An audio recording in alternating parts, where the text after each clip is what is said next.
Hello and welcome to Arsenal Analysed. I'm JC. I hope you're doing well.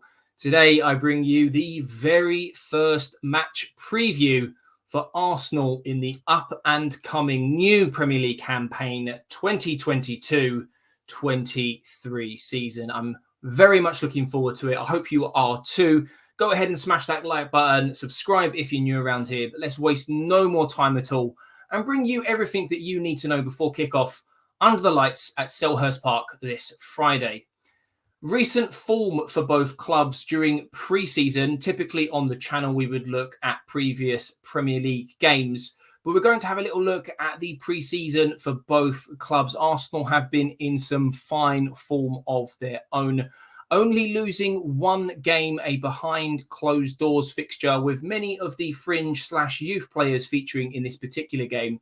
Apart from that, unbeaten, if you will, scoring 16 goals in the last 5 games, conceding only 3 and keeping 3 clean sheets in those last 5 games. And some very impressive results. Yes, it's pre-season, take it with a pinch of salt. Against Sevilla, 6-0, and Chelsea, those London rivals, of course. So fine form for Arsenal. Crystal Palace, on the other hand, unbeaten, if you will, only 4 pre-season games from the research that I had done, unbeaten as well. Patrick Vieira certainly has this bunch very organised, a completely different side to the one that Roy Hodgson was in charge of for many years. They managed to score 11 goals, only concede 5, keeping only 1 clean sheet in the process. So maybe some music to the ears of some Arsenal fans. Looking at that head-to-head record, 51 games played down the years across all competitions. And although Arsenal trump Crystal Palace in this department with 29 wins compared to their 6, more recently, form between these two clubs when heading against each other isn't always necessarily in Arsenal's favour. 16 draws, and funnily enough, 4 of the last 6 meetings between these two clubs have ended in a draw.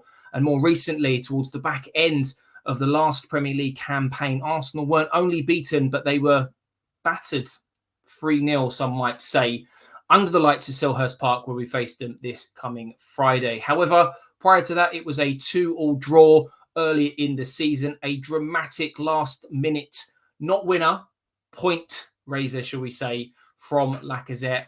And then all the way back 2 seasons ago, we know that Martinelli scored in the dying moments to give Arsenal that 3-1 victory. What I would give for another game like that this Friday evening. With regards to team news, a number of players that are question marks hanging over their heads. Emil Smith-Rowe could potentially feature. Both him, Fabio Vieira, Kieran Tierney and Tomiyasu have all recently rejoined full training with the first team, if you will. I do think that the 4 players mentioned on screen, it might come just a little bit too early for them to feature. And in what will be a very tough end-to-end physical battle, I think it might be better for Arteta to rest some of these players and keep them in mind for some of the future, potentially easier fixtures over the next coming weeks. Now, a bit of an issue potentially for Crystal Palace. 2 of their goalkeepers are apparently unavailable for this fixture, Sam Johnston and Butland. Now, they haven't done their press conferences at the time of recording this video, so that could change. But from the information that I've gone and done research on, it does look like neither of them will be available. James McArthur and Michael Olise are 2 more that are apparently unavailable for this fixture through injury to the groin and latter ankle for Olise. With regards to danger men, this is just more my opinion rather than facts, but there are some good stats to back them up. Bukayo Saka, the biggest goal contributor for Arsenal last season with 11 goals and 7 assists. I'm hoping that he can push on and potentially, hopefully, break that 20 goals and assists barrier this upcoming season. Looked very sharp in pre-season. And someone that was absolutely electric, a point to prove after leaving Manchester City, Gabriel Jesus. Scored a hat-trick in his last pre-season game against Sevilla and has scored a bundle of goals. But Eddie Nketiah certainly breathing down his neck. But I do think that Gabriel Jesus on the day, that debut for Arsenal, the official competitive debut, will be one to remember.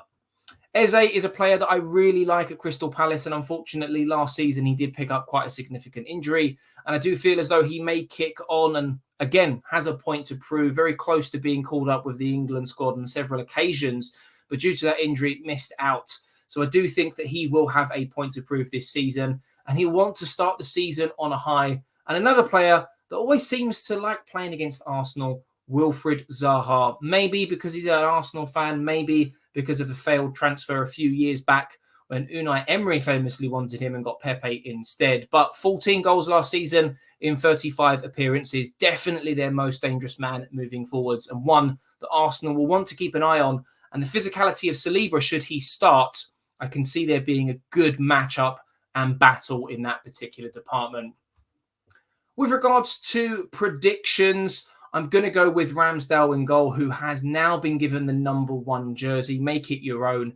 Because of the injuries at right back, I do feel as though Ben White will feature here. Yes, we do have Cedric, but in the last couple of preseason games, Ben White did feature at right back with Saliba and Gabriel, the respected centre-backs, and Zinchenko on the left due to the lack of fitness from Kieran Tierney. Xhaka and Thomas Partey will feature at the base of midfield, with Xhaka playing as more of a free 8, getting forward when we attack. Odegaard on that right 8, if you will, / number 10, linking up with Bukayo Saka, who I think will start on the right-hand side. Martinelli on the left, because ESR, in my opinion, again, only has just joined training and will more likely feature on the bench. And then Gabriel Jesus up top, with potentially a late substitution, with Eddie Nketiah either joining him as a front 2 if Arsenal are chasing the game. If not, it could be a like-for-like sub. So definitely a few dilemmas for Arteta, headaches, if you will. Let me know your predictions down below. Do you agree with this starting lineup? Would you make changes? Let me know. And with regards to my score prediction, I'm going to break it down into 2 sections. So my head is telling me that this will be a 2-2 draw, a very tough fixture, very tough opening fixture. But my heart wants to say, given how well Arsenal have played in pre-season, that we will run away victors, just because of the volume of goals that we've started to score. So as I said, my head 2-2, my heart 3-1. Let me know your thoughts down in the comments below. But this is going to about wrap things up. Do keep your eyes peeled over the weekend for the very first tactical analysis video of the new season. Smash that like button if you have enjoyed, and subscribe if you're new around here. But for now, I'm JC, and I'll catch you in the next one. Stay safe and take care.